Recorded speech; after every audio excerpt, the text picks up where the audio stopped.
I had the privilege of being able to go through complicated grief therapy.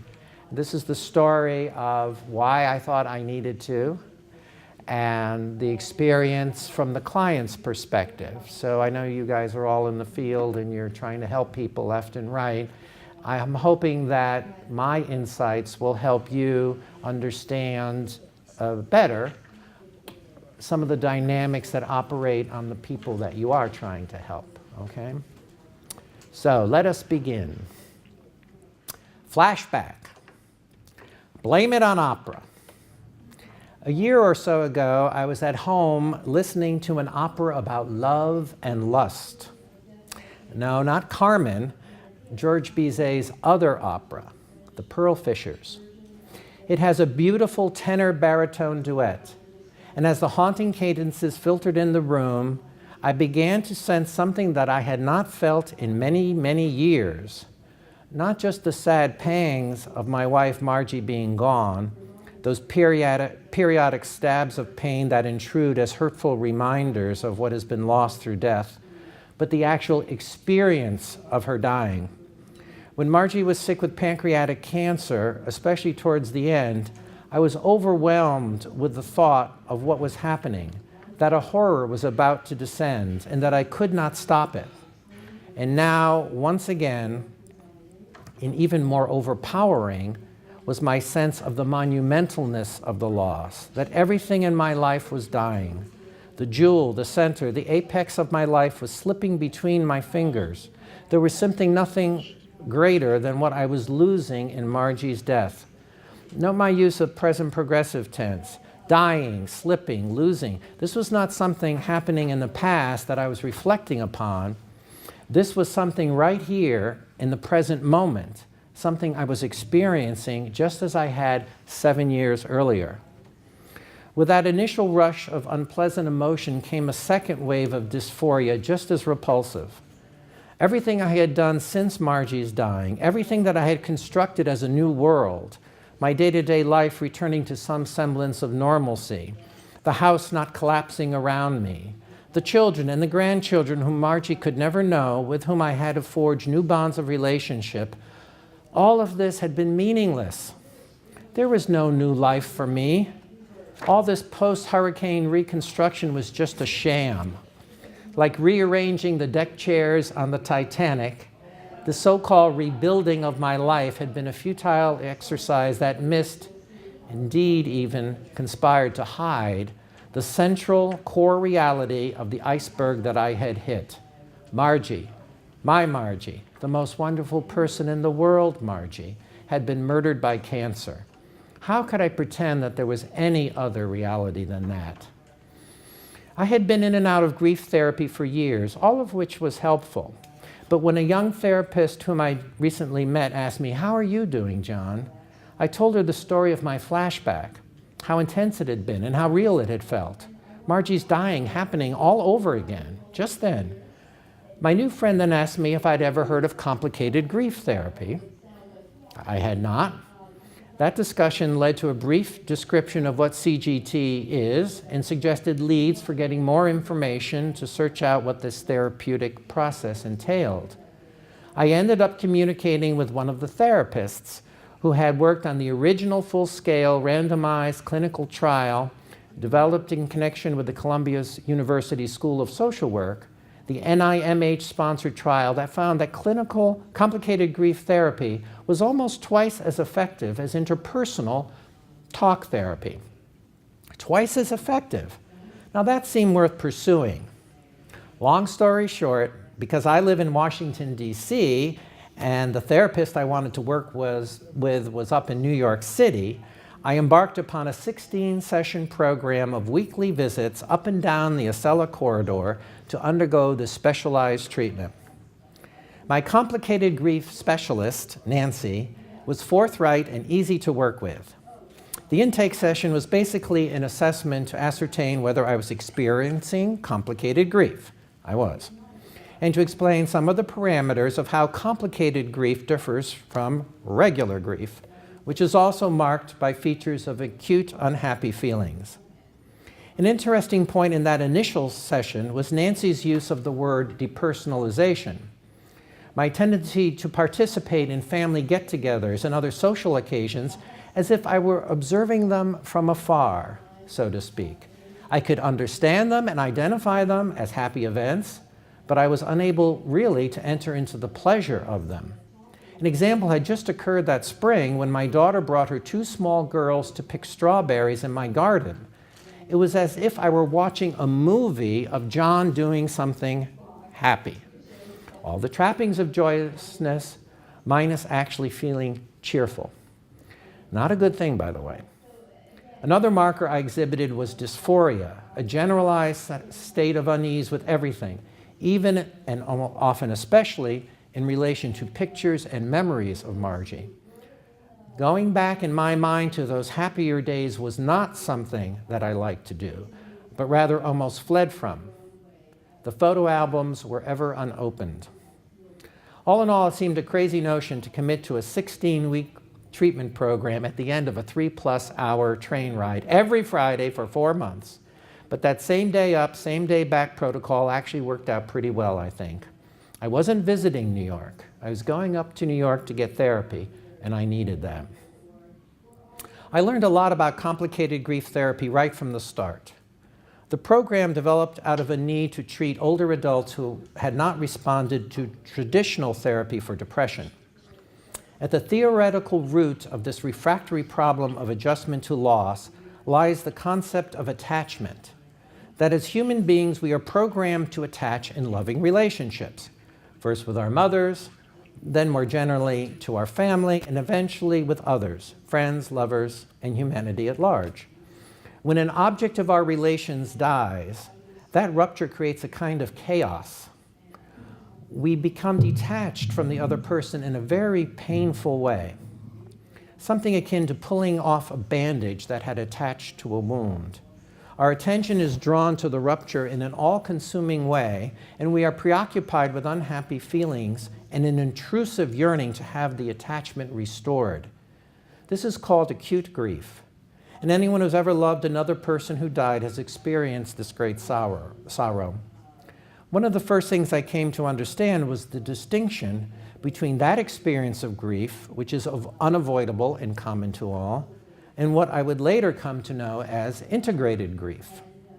An assumption that underpins this process of transition from acute to integrated grief is the bedrock notion that as human beings we are programmed to survive, even survive the loss of our dearest loved ones.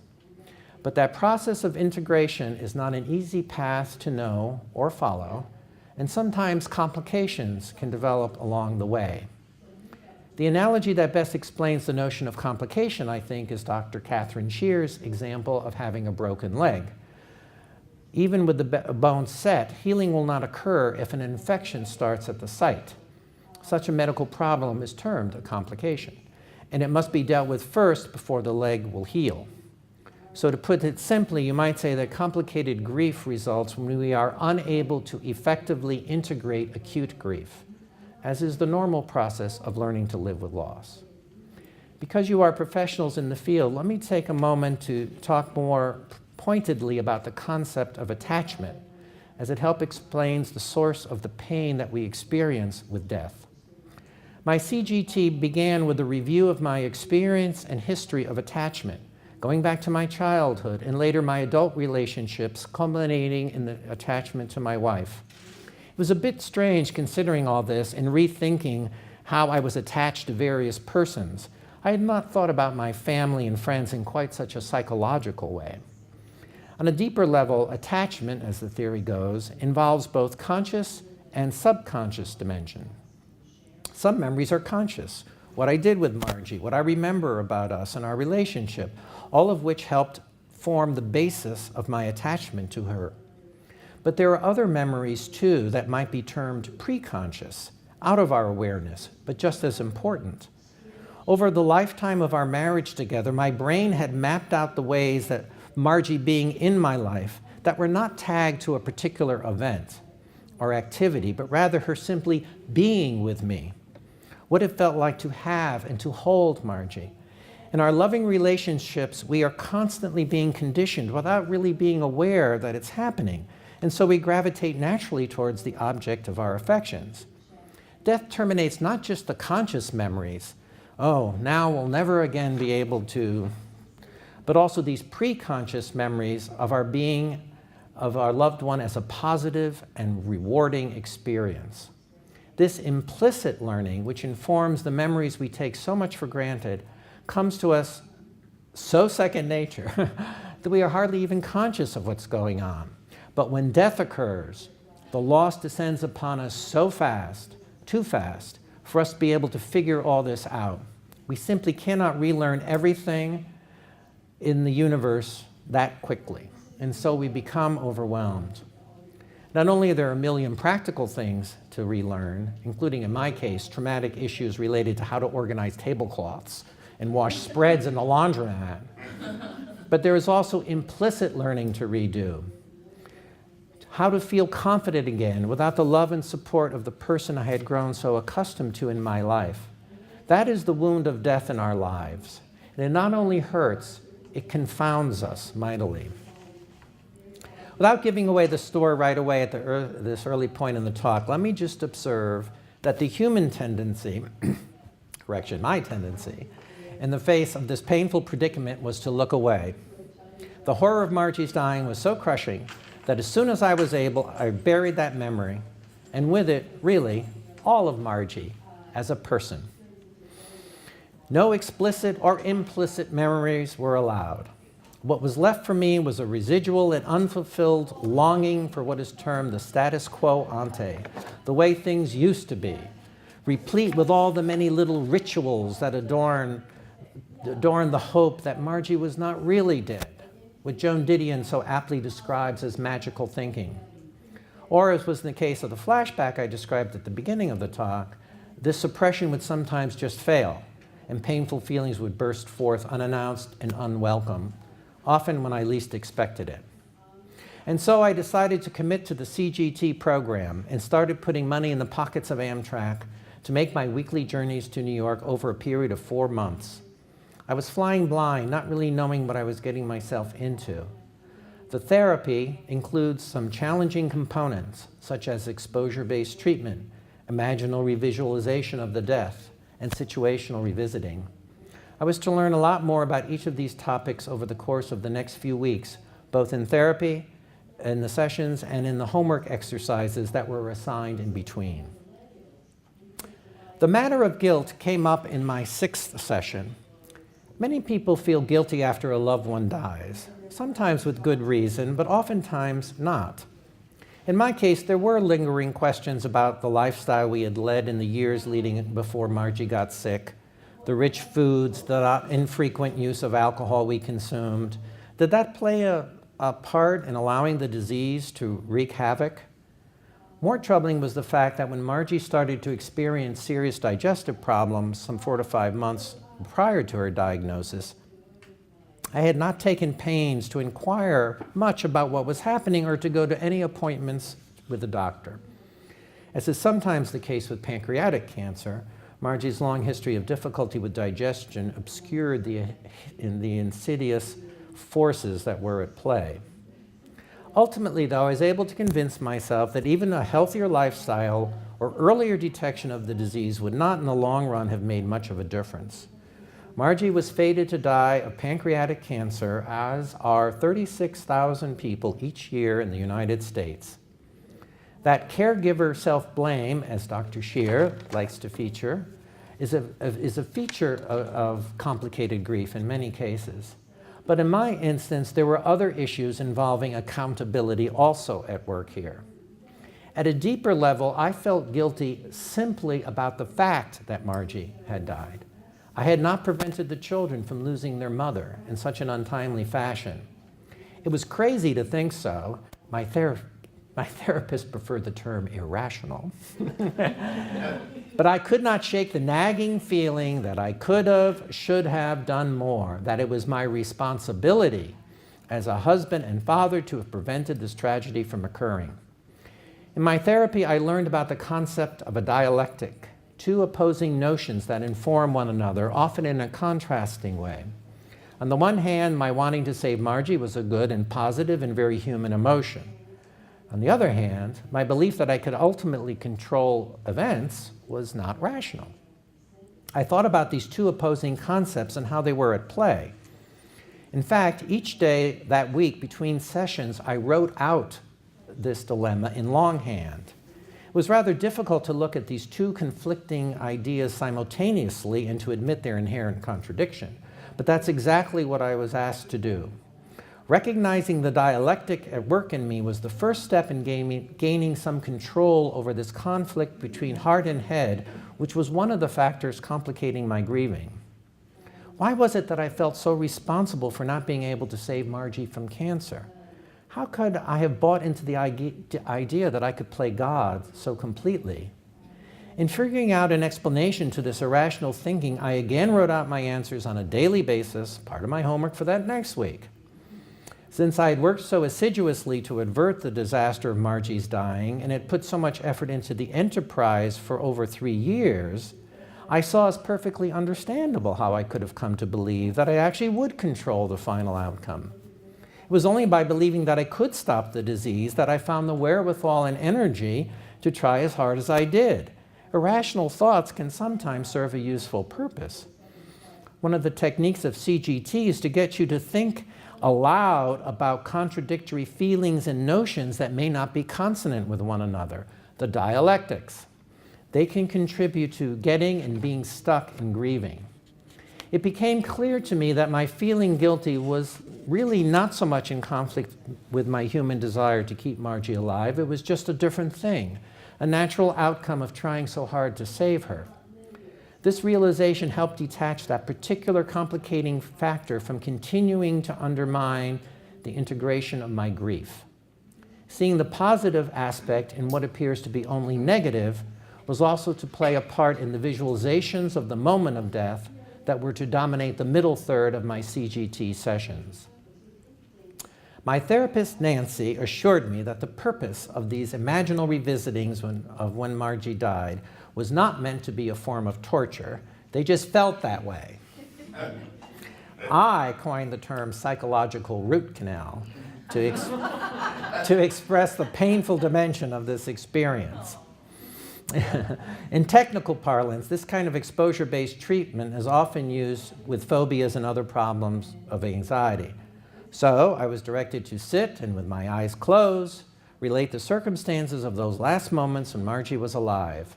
I was to speak in the present tense. Margie is sitting in the bed and having difficulty resting, and then tell the story of her dying. During the week following, I was directed to listen to the recording with my eyes open and write down my observations of the scene.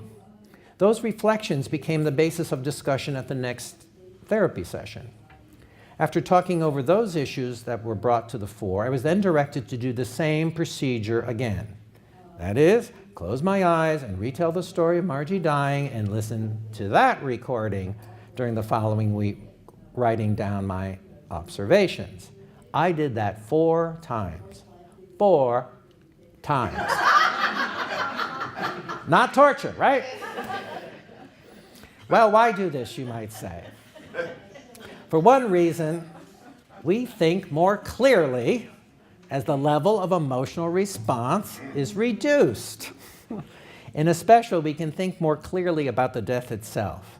In my own instance, I had always not thought about Margie's dying because I could not see it as anything but an absolute horror. And indeed, her dying was horrible.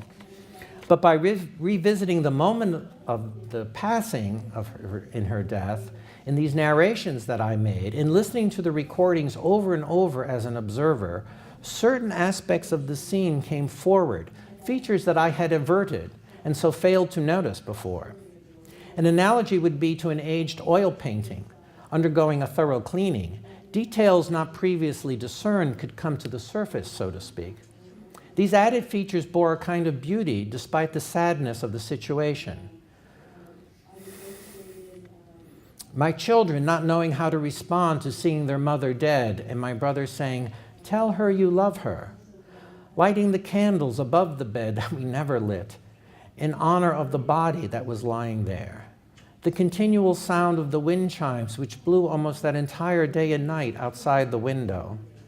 The 3 children and I staying up for hours and hours just to be together that long night that Margie's body lay in our bedroom, all of us trying to console one another. These new reminiscences did not remove the horror of the scene writ large, but they did give a more nuanced picture of that time. A tender and sad scene, to be sure, but also somewhat peaceful. Somehow, in ways that perhaps cannot be fully explained, these new recognized details helped heal me. Visualization of the moment of death is a CGT technique that helped me learn what it means that my wife is gone. Of course, I knew Margie was dead, but come to find out, seeing isn't believing, especially when you don't want to look at what's before your eyes. Using psychological jargon, I would say, I had not taken that information from my prefrontal cortex and moved it into my implicit memory system, the place where the feelings reside. Retreading that painful ground was helping me encode a reality that I would otherwise flee from. Just as an athlete is helped by visualizing a ski jump or skating figure before executing the action, I was helped by seeing, and thereby believing, that Margie was truly dead. The more serene aspects of that scene could then emerge as salient features of the event, only once the level of emotion had gone down. The continued exposure of the pain to the light of examination and the retelling of the story allowed my feelings to subside, and I was able to see some positive aspects to the overwhelmingly negative event. Other new thoughts surfaced too, as I related the many ways in which I handled various details of the post-death night. I could see myself as competent and an honorable caretaker of Margie even in death. I had called the hospice nurse rather than 911 so the death could be officially recorded without the vain and intrusive attempts at resuscitation. I had made sure her close friend and loving godmother, Connie, knew that she had died so she could visit Margie one last time. I stayed with Margie that whole night, and even slept, if my restless lying in the bed could be called that, with her corpse, oblivious to any sentiment of ghoulishness in doing so. It was ultimately salubrious to my spirit to consider that in death, as in life, I had honored Margie and kept her personhood at the forefront in every action I took. Before CGT, when all I could do was recall Margie's dying with horror, or better not think of it, I had never noticed these aspects of the scene. It was only through the lowering of emotions by means of exposure therapy that these new thoughts could emerge. And while none of these new insights materially changed any of the substance of what had happened on April 18th, 2010, it did bolster the previously unexpressed but true sentiment that I had felt, that if one had to die, this was the way to do it, at home, surrounded by family, and with peace and respect. These new insights did not solve all the problems of my grieving, but at least there was some movement. The logjam was beginning to break up. Not too long into complicated grief therapy, there is an overt move to focus more directly on the future, and how I could achieve goals specific to me, John Barba, a person shaped by, but not totally defined by, Margie Barba, either in her life and certainly not by her death. The future, because it was up to me, looked bleak and scary. Not wanting to move on, as the ugly phrase goes, was also considered a personal failing and a demerit. I used to hate it when my previous therapists would caution against holding on to the grief, as I always thought it was the other way around. Grief was holding on and strangulating me. While I would still argue that I was not maintaining my grieving as a matter of conscious volition, there was a certain comfort that came with going over the same scarred terrain of what had been lost with Margie's dying. This was especially true when it was considered in relationship to the new, something that was unknown and thereby automatically discomforting. The forward thrust of making life anew is handled by CGT in terms of identifying something that I'd always wanted to do but had never achieved. For me, I'd always dreamed of being part of a smart literary crowd that would meet in after theater parties to drink and talk deep thoughts late into the night. Truly, this was more fantasy than reality, especially as nowadays I mostly enjoy staying home and going to bed early. Still, it was a challenge to think about such a fashionable lifestyle for myself. So I decided to take the bold step of going out on a date with someone that I had met only once, who was an actress and a cabaret performer, a friend of a friend. This going out was actually my first official date. Talk about trepidation. I will spare you all the gory details of my teenage nervousness, but let me just mention the complaint that I made to my therapist, which was that going out on a date would automatically lead to sex, which it didn't. We had a good time, but nothing clicked. The real point in this exercise of setting personal goals, which is an important part of the therapeutic sessions each week thereafter, is not so much what actually happens when we take a step forward in our lives, but the simple fact of envisioning a new life. Just giving myself permission to be a new John Barba was important. Even though the date did not end my loneliness, the necessary self-coaching that I had to engage in, saying over and over to myself, Margie doesn't care if you go out on a date, John. That was a big achievement for me. From the perspective of accepting the reality of death, Margie could not know about, would not care about, and really shouldn't even be involved in such decisions. Recognizing the absolute separation that prevents her from being involved in my current activities, her death, is juxtaposed with the fact that she would actually want me to be happy. Margie wasn't the problem. I was. I could be, should be, and needed to be the person whom God had willed into being in order to be me.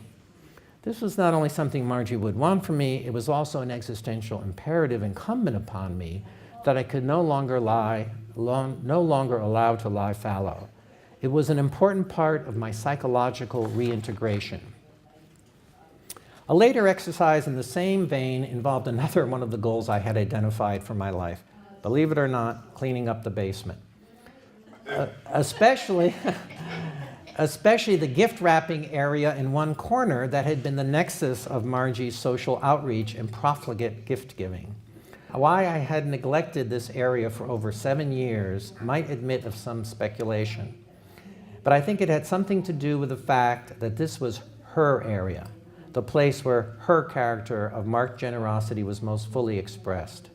What a task that turned out to be. Gift bags, different color ribbons, some 30 spools of various colors, decorations for topping presents, etc., etc. As I was sorting through these things, I reflected on Margie's wonderful sense of giving, and I quickly realized that this was much more admirable than my gift wrap organizing ability.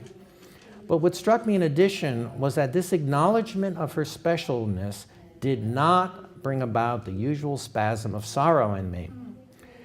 Instead of being swallowed up by the pain of loss, I had a more balanced perspective now.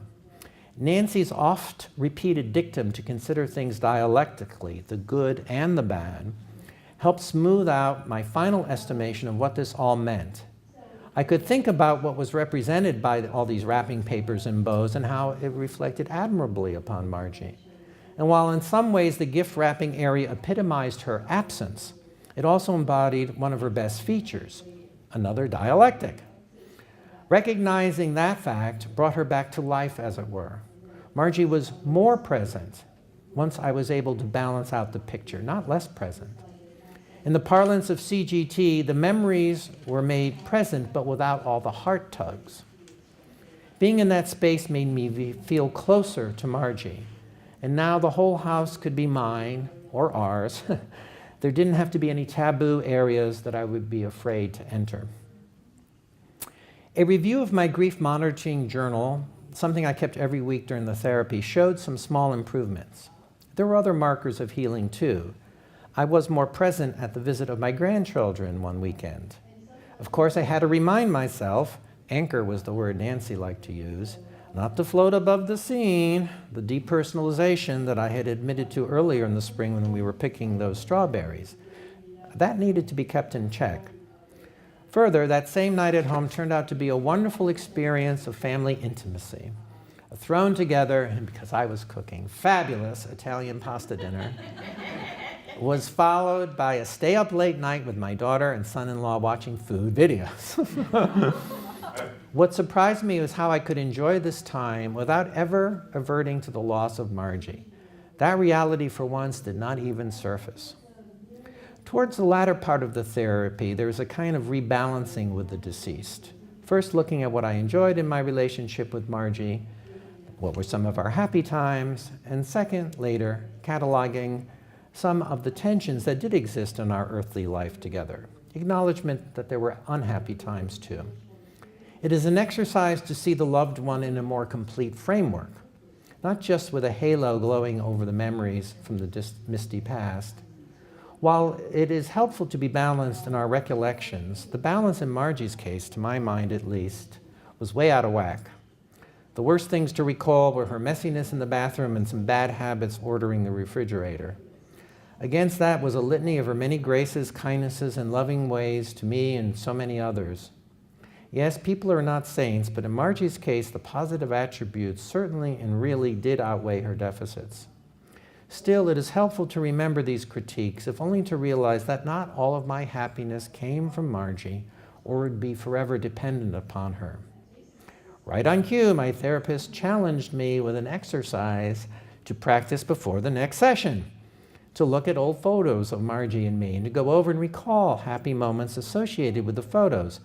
Basically force myself not to rush to the sad end fact that yes, Margie indeed was no longer here. What could be the value of such trifling reminiscences? As usual, I did not understand the utility of the exercise, but agreed to it and tried it. As mentioned before, the point of much CGT is to practice holding on to two competing ideas at once, dialectics, learning to tolerate two opposing emotions. My tendency was always to go right to the unhappy ending of the story. Margie died from pancreatic cancer. Since I wished to avoid that pain, I tended not to look back at all. A strategy that also, however, negated any access to happy memories. When I asked Nancy about the role of memory, what we should do with these recollections and how they can help us move from acute grief to integrated grief, she said that we write them into our hearts. In the end, that's all we have. That statement was stunning in its simplicity, and it struck me as true. There is no Margie now. She does not, indeed cannot, exist in this world of physical reality anymore. Incorporating this verity helps achieve the holy grail of accepting the reality of death. If Margie is to live at all, it has to be in my heart. Concomitantly, the only holding on I can enjoy is in my heart. If I want to enjoy her presence at all, it has to be there. Nancy added a final thought. Not paying adequate attention to the memories of joy in our relationship represented a kind of injustice, so that to what we had as a couple and who Margie was as a wonderful human being. Injustice, that was certainly something to ponder over. I related to Nancy that I had looked at old photos and taken the pains to remember the good times associated with them without jumping to the end of the story, that Margie had died. Access to positive memories is considered a cornerstone of CGT, a vital means of integration. So for each of the photos, I wrote down 3 or 4 specific happy memories that went along with the picture. For example, a favorite photo during our trip to Italy and remembering the delicious gelato that we ate there. When I turned over the page, I wrote, and yes, it is a loss that Margie is not here. Specifying and, because the whole notion of a dialectic revolves around the effort to hold two opposing ideas together at the same time. The trip to Italy was wonderful, and it is a shame that Margie is not here for more wonderful times together. The more I could use and in conjunction to memories of her, the more Margie's presence, even in her absence, opened up to me. Is this making sense? I don't know. I recalled too Nancy's use of the word injustice, that not giving happy memories their due was somehow doing a disservice to Margie. Why, I asked. Nancy answered, because we had shared a whole life together, we'd had good times together, we raised 3 beautiful children together. It was hard, but I was learning to see that to skip over these realities shortchanged who Margie was and what our life together had been. There is, I must admit, an eensy-weensy tendency to think only of yourself and your sorrow when you're grieving. Just as I had honored Margie in her sickness and death, I needed to honor her in life, in her life and in the life we had shared together. This sentiment came up prominently during what I consider the most powerful moment in my therapy, an imaginal conversation I was asked to have with Margie the moment after she died. Oh, those adorable little CGT techniques. So dutifully, I entered into conversation with my dearest wife, telling her how sorry I was that she had died, and many other things that are really too personal to share in a setting like this. Then I sat in the other chair in proper Gestalt form, I insisted, and imagined her response back to me. During a final reply, I pledged to Margie to keep her in my heart and in part of everything I do going forward, such as this presentation here today. And I expressed the ardent desire that she partake in my life more. Be part of what I do, be part of who I am. This important component of the healing process can be described as establishing continuing bonds with the dead, a move that is very different from the magical thinking that the person isn't really dead. As the sessions wound down, the grief monitoring sheet that I filled out every week revealed an overall lowering of intensity of my grieving, down to a 1 on some days.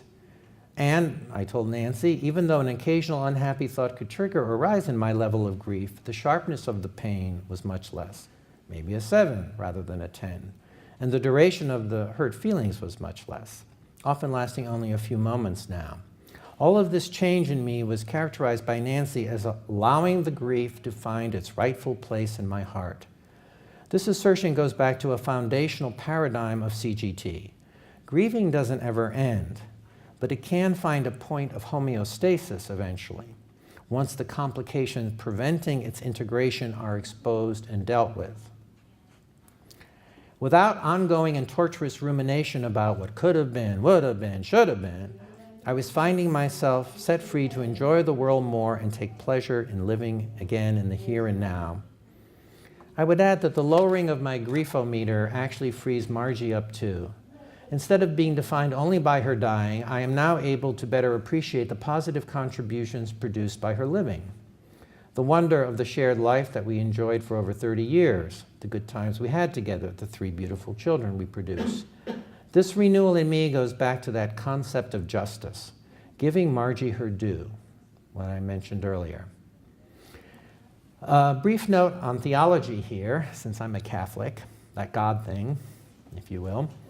I never did like Nancy's concept that I could talk to Margie and let her know what I was doing.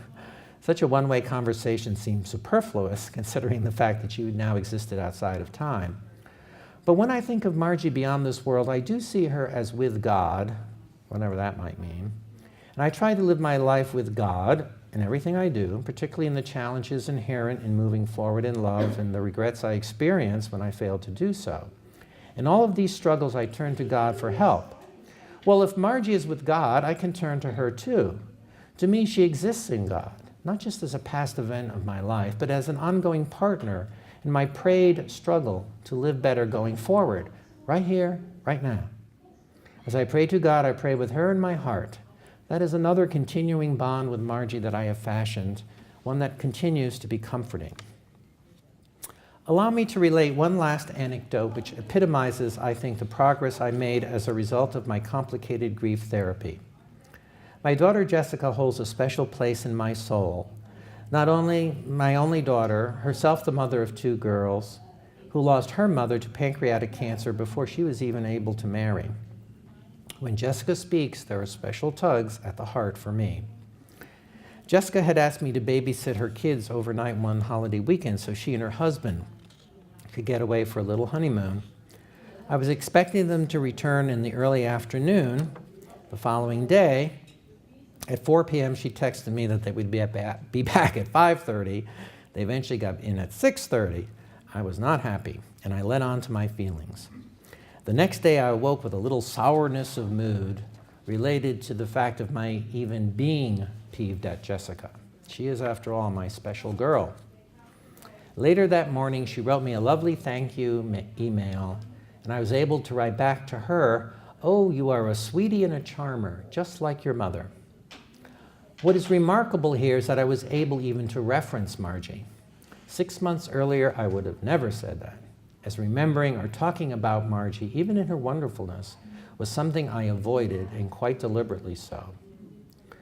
But now I felt free to refer to my dearest wife from the past, and that helped me connect to my dearest daughter in the present.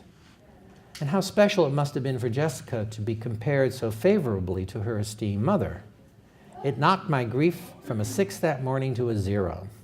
I was actually thrilled to be able to talk about Margie and to tell my daughter how much she was like her. It's another example of how access to the dead person and her memory, once the shroud of silence and taboo has been pierced, actually makes the deceased person more present, or, in a way, less dead. How to summarize all of this? In my complicated grief therapy, I learned what might seem obvious at first glance, that experiences are complex, and as is often the case, there may be more than one emotion involved. Dialectics. Remembering the happy times and establishing a more equitable estimation of the good and the bad, and having lived a life with Margie, were features of a new skill that I had learned, rebalancing. The loss was there to be sure, but the intensity of the negative emotions attendant to the loss is necessarily reduced by admixing positive, even beautiful reminiscences. Once again, by appreciating the connections of Margie in and to my life in a positive way, I was able to reduce the pain of those existential questions that can never be answered. Why did she have to suffer? Why did it have to be her? Snatching these positive chestnuts out of the fire of intense grieving brought Margie more into my life and made her more present. I attribute this change in my sorrowing to the exercises at the root of CGT's charge to open up the loss. In revisiting the moment of death over and over again, I was able to see that in some ways it was a beautiful dying, at home, surrounded by her children, never losing her dignity despite the ravages of cancer. These positive aspects were finally able to be acknowledged by me. In Nancy's phraseology, if her dying had to happen, it happened in a very special way. And I was reminded of, and could now take comfort in, my own ministrations to her and the children both before and after her death. I was able to rightly claim that I had not failed her as a caregiver. While such a realization doesn't counterbalance all the pain of losing Margie, it does bring solace to my own heart and helps push back against the irrational notion that I should have, could have prevented her death. The imaginary conversation and revisitings were immensely painful exercises to enact, but they proved the key to opening up the loss, which finally had reduced its power over me. The other important aspect of CGT, the creation of new goals in one's life, is introduced early in the therapeutic process because the pull of positive emotions is important to counterbalance the negativity of the intense grieving. There's too much of that to begin with. In some ways, achieving these stated new goals is less important than their simple formulation, as they represent a retaking of one's life. While I could look forward to a new life of self-actualization, surely something Margie would want from me, that's much better than stewing in one's sorrows. With Margie and God in me, I was able to conceive of living again with my dearest one at the center of my heart.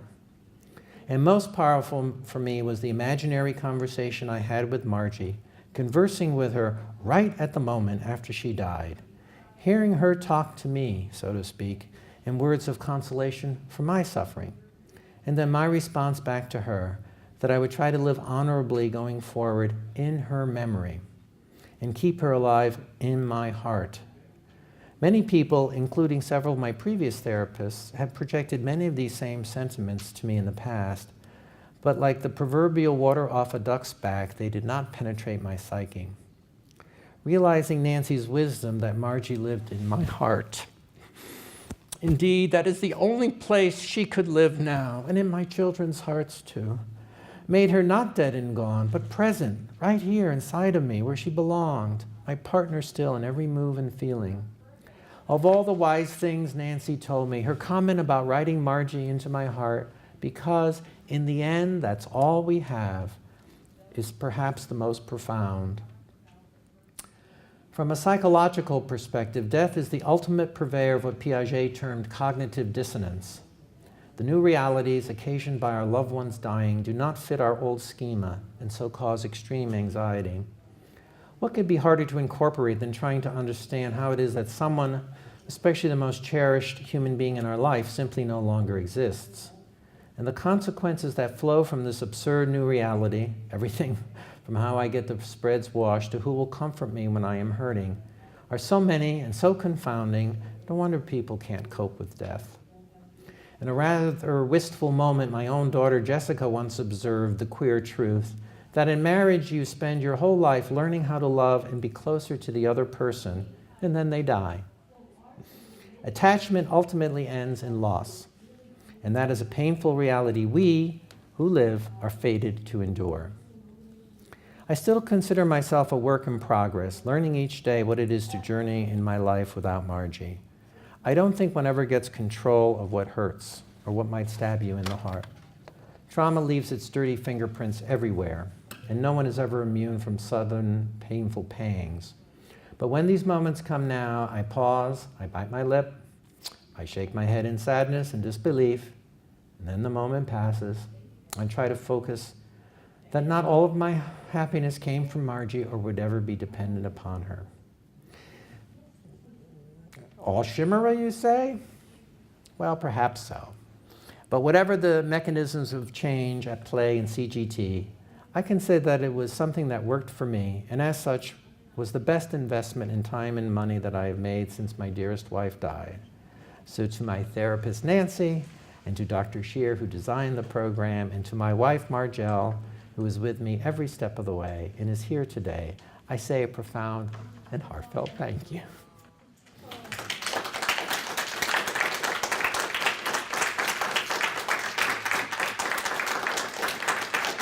Well,